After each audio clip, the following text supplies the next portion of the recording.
I do appreciate how all of you manage to be these like international individuals, you know?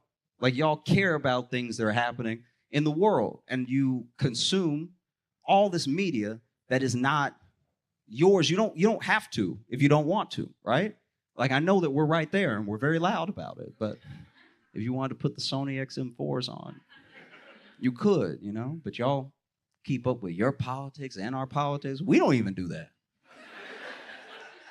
It's pretty wild. Like I'm sure y'all have seen Mitch McConnell freezing up. If you don't know who Mitch McConnell is, he is the leader of the Republican Party in the States. He's the full-time leader of the Republicans in the Senate, and he's a part-time mime.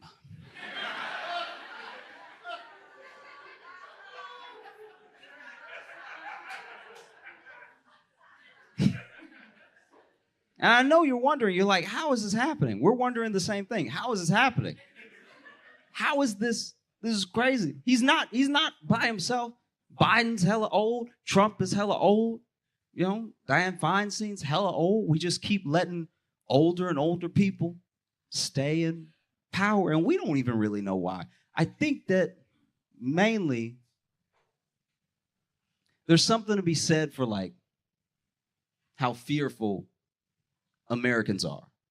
And so if there's anyone that can offer us any form of stability, we'll take it from them, you know? And that's what you get. You get people who serve 19 terms and everything. Came in. The fact that this man froze while they were asking if he was going to run for re-election,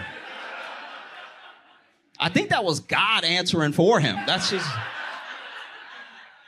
crazy. If you didn't see the video, basically they're like, would you be running for re-election? And then he went, huh.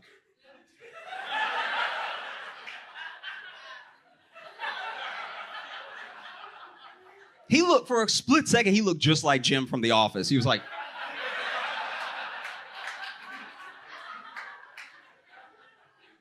And then his aide walked up and they were like, did you hear him? It's like, hearing's not the problem, ma'am. You know?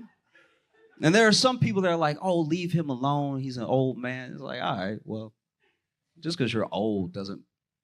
Being old isn't a virtue. He was shitty all the way up until then, so...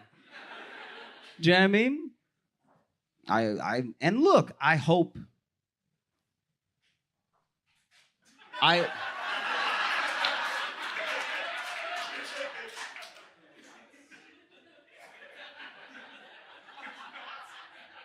How do I word this?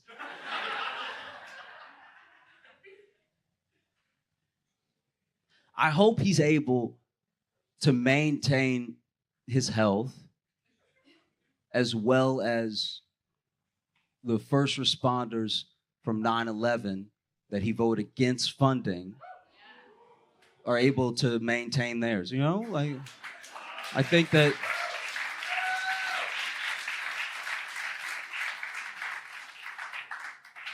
It's weird. It's an odd thing. It's every time he freezes, he looks like he looks like he's seeing. It looks like he's seeing all the black people he ever tried to stop from voting. Like it's like they're just in the room with him. He's like, huh.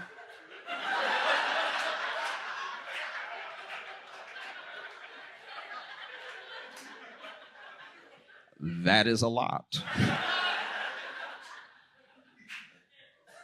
Now, I know you're wondering, how did this happen? How did we get here? How do we end up staying here? Because he's not the only one. I'm not even picking on Republicans, really. There's old Democrats, there's Democrats that you're like, how is this the person? Surely someone else believes what they believe and is like able. Do you know what I mean? Surely, right? And I don't think that the U.S. is just a fearful country. I think that we have this reputation. They talk about how baseball is the great American pastime, but it's not. It isn't. The great American pastime is arguing. We love to argue so much, a lot of people want a redo of the Civil War. Like that's how much we love to argue. And it's not about the candidate. There's nothing so special about McConnell. There's nothing so special about Biden or Trump that they keep being in the position that they're in. It's that we like to argue so much that we do not pay attention until it's too late, right? It doesn't matter, Biden, Trump, whatever. Throw all that stuff out there. You could put one party's candidate as a tomato and one party's candidate as a potato, and we'll still have it out. As dumb as that is, we would still be like, well, I do like potatoes, though. You know? But we don't know. We're very unsure as a group of people, you know? You watch I'm sure it's terrifying for y'all, because y'all are so close. Like this, you as Canadians must feel how I felt when I lived next door to a drug dealer.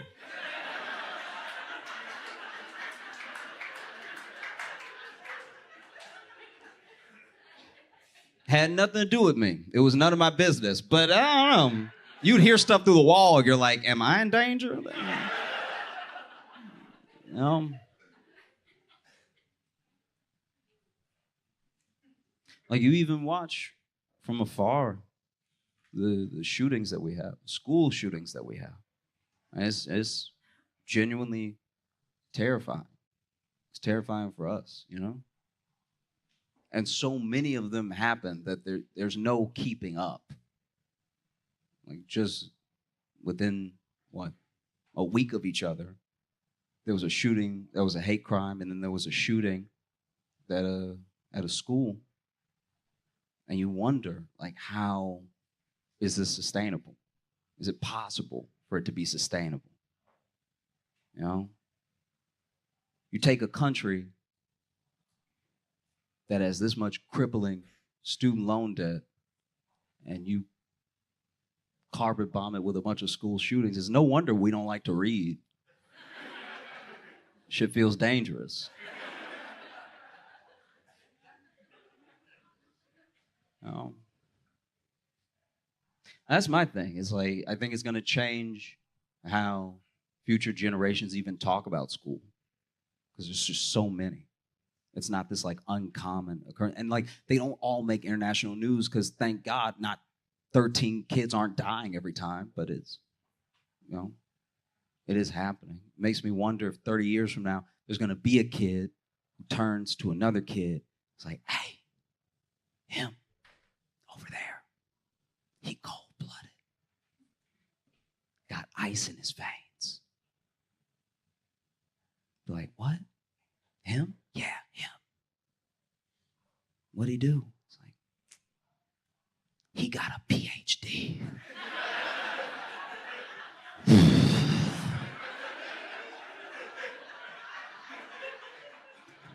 He went to school every day. He doesn't give a fuck.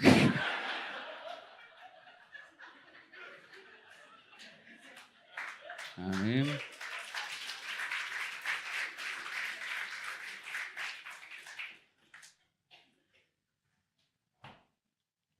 I've been trying to make more friends.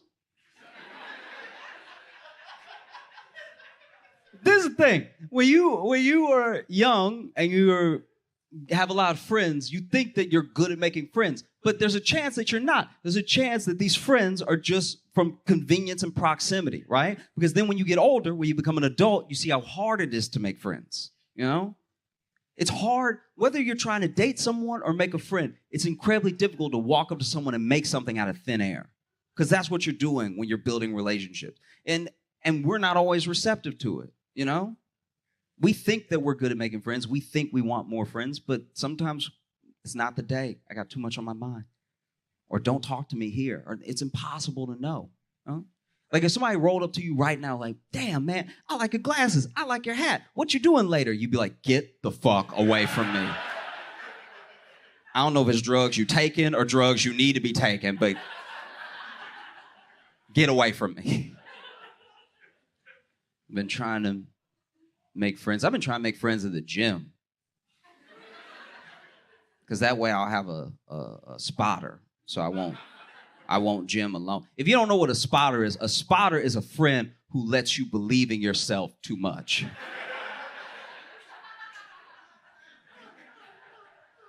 You go to the gym together and you're like, I think I could push 300. And he's like, we'll see. So I did it. I made a friend at the gym. I was working out and I saw this guy and he basically was on the machine that I needed. So I was sort of waiting around. And have you ever met someone? Have you ever met someone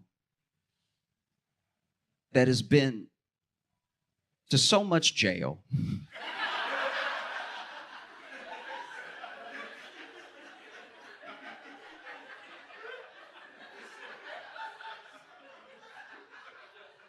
they've been to so much jail that they are from jail?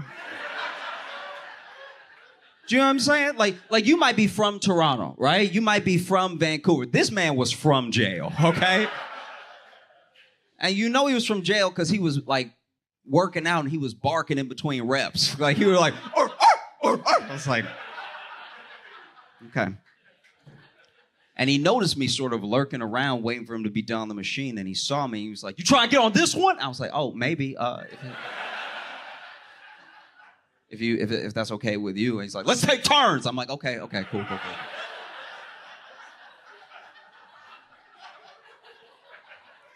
And so we did. We took turns, and I did my little like, and he did his like, arr, arr, arr, arr. You know what I mean?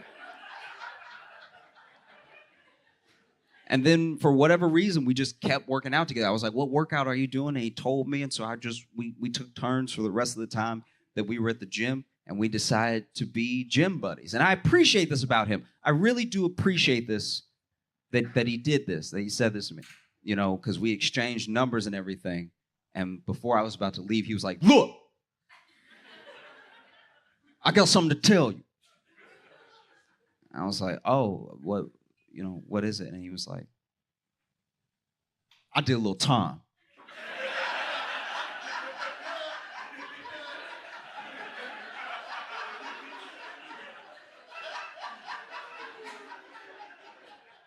Have you ever had someone tell you something that they thought was a secret?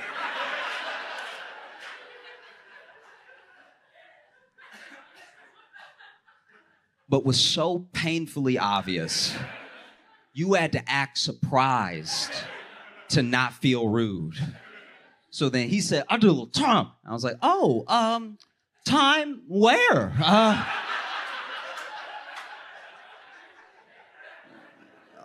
Time like abroad?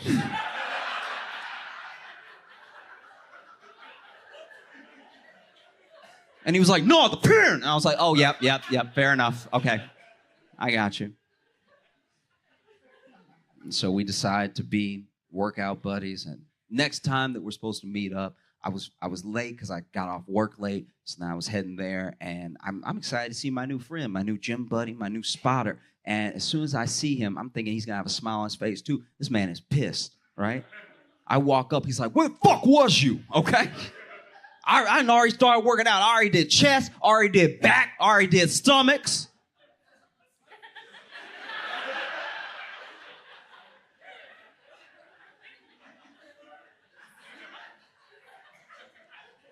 I was like, do you mean abs? And he's like, that's what I said, nigga, stomachs. I was like, yep, you're right. Apples and oranges. Fair enough. So, you know, we started working out, and it occurred to me that, like, if I really want a friend, the other thing that we do that stops people from being close to us is we, like, have little departments and categories for every friend. And sometimes we try to keep them there. Specifically, oh, I want you there. This is as far as I want the friendship to go. And then we wonder why we don't have anybody close to us. Because we didn't give at least everyone the chance to maybe be that close person to us. So I was like, if I'm going to be friends with this dude, I got to be his real friend, not just a gym buddy, his real friend, right? Because this is just a personal thing. I'm not trying to put this on anybody, but I genuinely believe that if someone does a crime and they go to jail and then they get out, it should be done. They paid their debt, and now it's time to move on, or else what reingratiates them back into society? Why change at all? You know what I mean? So I'm trying to do my best to like be his real friend. So I invited him to brunch.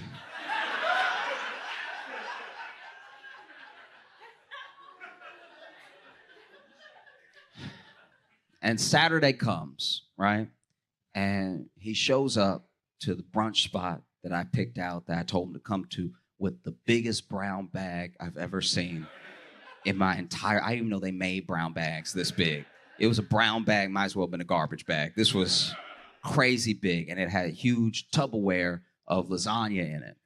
And I was like, oh, why did you bring that? And he's like, it's brunch, isn't it? I was like, yep.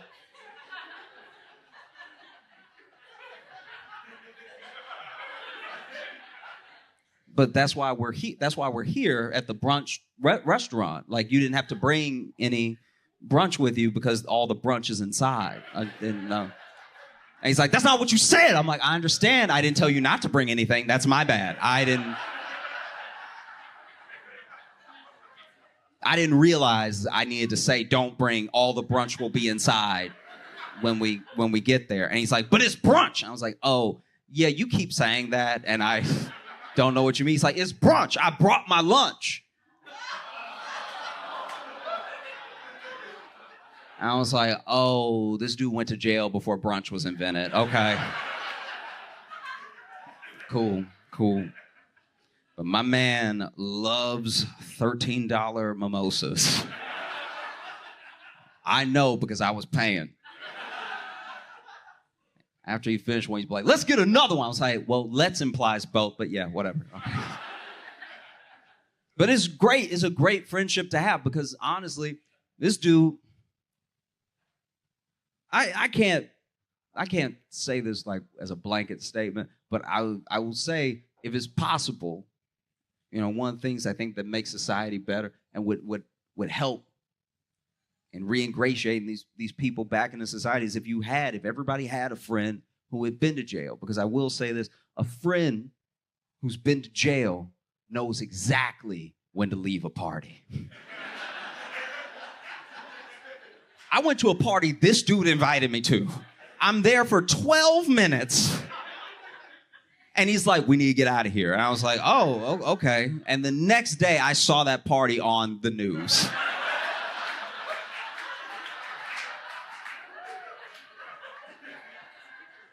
I was like, wow, he could smell it coming.